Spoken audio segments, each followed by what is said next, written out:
Why millions stay poor while others get rich. Forget everything you thought you knew about poverty and wealth, because the truth doesn't live in the numbers on your paycheck or in whatever motivational slogans people like to repeat. It lives in your brain, in the shadows, in the unconscious patterns that shape decisions long before you realize a decision was even made. And what you're about to hear may disturb you because it reveals that millions of people aren't just financially trapped, they're mentally trapped, caught in a psychological loop that quietly steals their future, one small decision at a time. While others climb upward using cognitive advantages invisible to the naked eye. Most people believe poverty is a simple equation, not enough money. But scarcity is not a number. It's a force, a psychological chokehold. When your resources shrink, your mind changes, your world narrows, your internal compass becomes distorted. Scarcity grabs the brain and whispers one command over and over: survive. Not grow, not plan, not build, just survive. And survival mode is expensive, more expensive than poverty itself. The moment you fall into scarcity, your brain begins prioritizing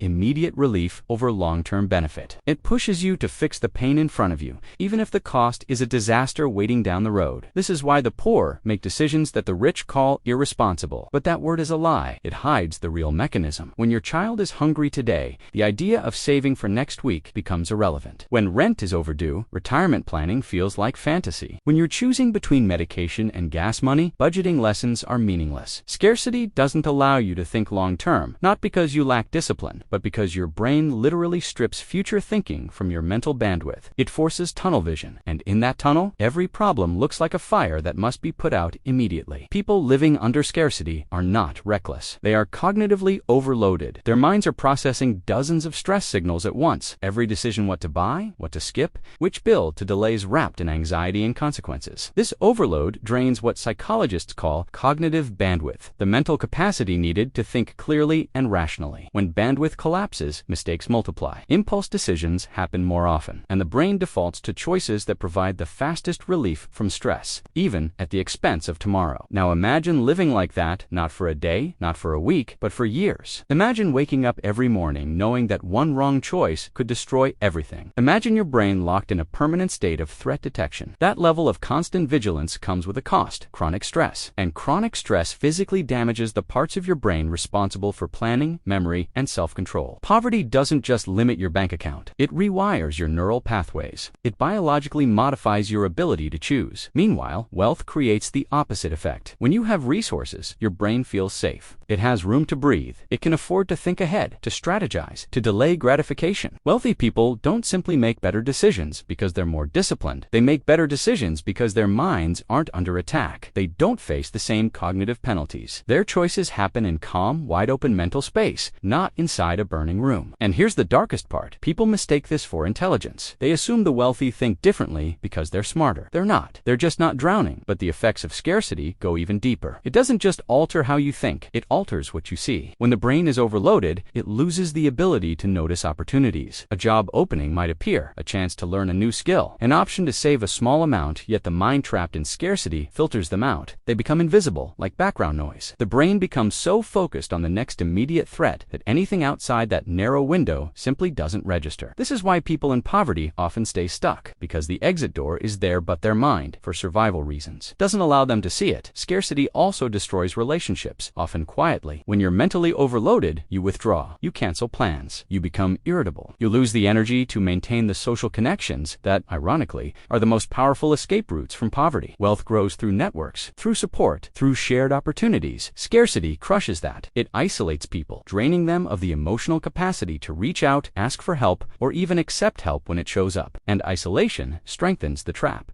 So how does anyone break out? Here's the uncomfortable truth. Escaping poverty requires not just money, but mental clarity. And mental clarity is hardest to access when you need it the most. The battle is psychological before it is financial. But there are cracks in the trap's small openings that people can use to climb out. Even when they feel completely stuck, one of the most powerful first steps is shifting the perspective. From I can't to how can I? It sounds simple, almost too simple, but it's transformative. This single question widens the mental tunnel. It forces the brain to search for possibilities instead of shutting down. When you ask, how can I? Your mind begins scanning for solutions, resources, people, and ideas it previously ignored. You force your brain into a different cognitive mode, one that moves toward opportunity. Instead of away from danger, another critical step is the pursuit of small wins, not big victories, small ones. Because small wins rebuild the part of your brain that scarcity destroys your sense of control, saving even a tiny amount, paying off one small bill. Learning one new skill, these micro-successes retrain your mind to believe that change is possible. And when the mind begins to believe that change is possible, your decisions begin to shift. You start choosing actions that benefit the future. Even when life feels unstable in the present, resilience also plays a role. Resilience, not the motivational poster kind. Resilience is the ability to stay calm enough under pressure to avoid slipping entirely into the scarcity tunnel. Techniques like journaling, deliberate breathing, creating micro-routines, or reducing decision load all help preserve cognitive bandwidth. The goal isn't to magically eliminate stress. It's to protect enough mental clarity that you still have some ability to choose instead of being controlled by panic. But even with mindset shifts, we can't pretend the playing field is fair. Poverty is not just a personal battle. It's the result of systemic walls built over generations. Unequal education, lack of access to credit, communities stripped of opportunity, neighborhoods designed to fail, policies that punish the poor more than they protect them. Some people begin life already 10 steps behind. Born into a world where scarcity isn't a temporary phase, it's an inheritance. Meanwhile, wealth often acts as a safety net, cushioning mistakes, protecting from consequences, and opening doors before a person even knows those doors exist. Many wealthy individuals aren't climbing from the ground up, they're climbing from the middle, with a soft landing behind them. They make smart risks because they can afford to fail. That's not intelligence. That's insulation. And yet, despite these brutal realities, countless people have climbed out of poverty not because they escaped struggle, but because they learned to navigate it differently. They found ways to expand their mental bandwidth, to challenge scarcity's commands, to spot opportunities hiding inside the chaos. They learned to ask better questions, to build micro-habits, to lean on communities, to break generational scripts. Their stories prove that while the trap is real, escape is possible. But escape shouldn't depend on extraordinary individuals performing miracles under impossible conditions. It should be possible because society makes it possible, because systems lift people instead of crushing them, because communities support instead of isolate, because opportunity is something everyone can see, not just those lucky enough to start with mental space. So what do we do with this knowledge? First, use it on yourself. Identify the places where scarcity, whether financial, emotional, or time-related, is distorting your decisions. Notice the tunnel. Notice the moments you stop thinking long-term. Notice the stress that pushes you into survival mode. And instead of judging yourself, recognize what is truly happening. A psychological response, not a personal failure. Second, create small wins. Celebrate them. Protect them fiercely, because each one pulls you 1 inch farther out of the tunnel. Third, practice empathy. Stop assuming people in poverty are lazy or irresponsible. Understand that psychological pressure can break anyone. And remind yourself that wealth is not always proof of superiority, is often proof of insulation. And finally, challenge the systems around you. Support policies, leaders, and communities that widen the tunnel for everyone. Because when scarcity loses its grip, human potential explodes. Millions don't stay poor because they lack ambition or intelligence, but because scarcity hijacks the mind and blinds them to the opportunities that could change everything, while others rise not only through hard work, but because their minds are free to see and choose. And once you understand this real enemy, you stop blaming people and start questioning the world that shaped them, opening the door to a future where prosperity becomes possible for everyone.